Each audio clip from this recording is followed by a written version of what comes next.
ज्ञान book channel में आपका स्वागत है। आज हम एक कहानी सुनाने जा रही हूँ जिसको सुनने के बाद आप जीवन में हमेशा अच्छे कर्म करेंगे। अगर आप अच्छा करेंगे तो अच्छा ही होगा। तो ऐसा ही ज्ञानवर्धक मोटिवेशन कहानी सुनने के लिए आप हमारे चैनल को लाइक, शेयर और सब्सक्राइब करके नए हो तो बेल आइकन दबा दीजिए तो आपको नया वीडियो का नोटिफिकेशन मिलता रहेगा। तो चलिए सुनाती हूँ।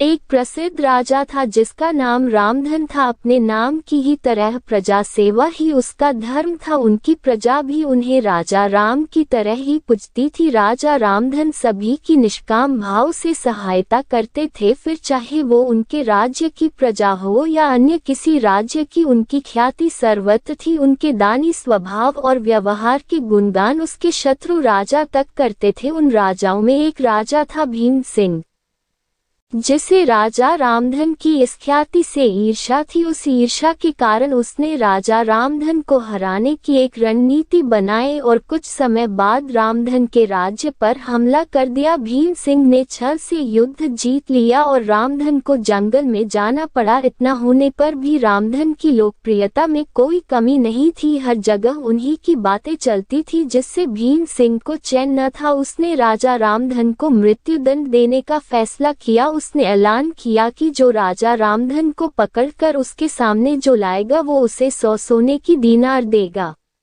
दूसरी तरफ राजा रामधन जंगलों में भटक रहे थे। तब उन्हें एक राहगीर मिला और उसने कहा, भाई तुम इसी जंगल के लगते हो, क्या मुझे राजा रामधन के राज्य की तरफ का रास्ता बता सकते हो? राजा रामधन ने पूछा, तुम्हें क्या काम है राजा से?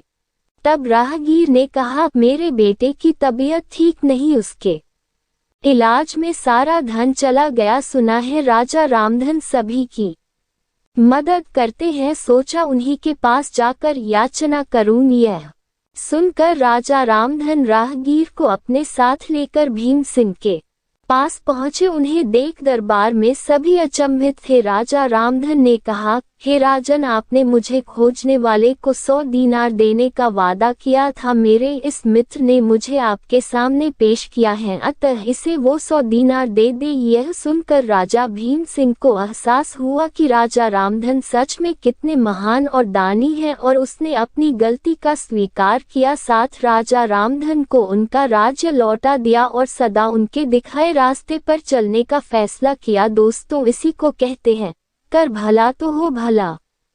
तहाँ एक तरफ भीम सिंह राजा रामधन को मारना चाहता था और अंत में राजा रामधन की करनी देखे वो लज्जित हुआ और उन्हें उनका राज्य लौटा दिया और स्वयं को उनके जैसा बनाने में जुट गया। महान लोग सही कहते हैं, कर भला तो हो भला। रामधन की करनी का ही फल था जो वो हारने के बाद भी जीत गया। उसने जिस तरह सभी की मदद की, उसकी मदद अंत में उसी के काम आई। इस कहानी से हमें यह सीख मिलती है कि मनुष्य को अपने कर्मों का ख्याल करना चाहिए। अगर आप अच्छा करोगे तो अच्छा ही मिलेगा। माना कि कष्ट होता है लेकिन अंत सदैव अच्छा होता है। कर भला तो हो भला। यह कहानी आपको कैसी लगी? ऐसी ही मुहावरों की कहानी अपने बच्चों को सुनाएं, जिससे उन्हें इन मुहावरों के अर्थ याद रहेंगे और उन्हें इन मुहावरों का सही अर्थ पता चलेगा और वे अपने जीवन में अच्छे मार्ग पर चलने योग्य हों। दोस्तों, अगर यह कहानी पसंद आई हो तो आप हमारे चैनल को लाइक, शेयर और सब्सक्राइब करके बेल आइकन दबा दीजिए। आपका धन्यवाद।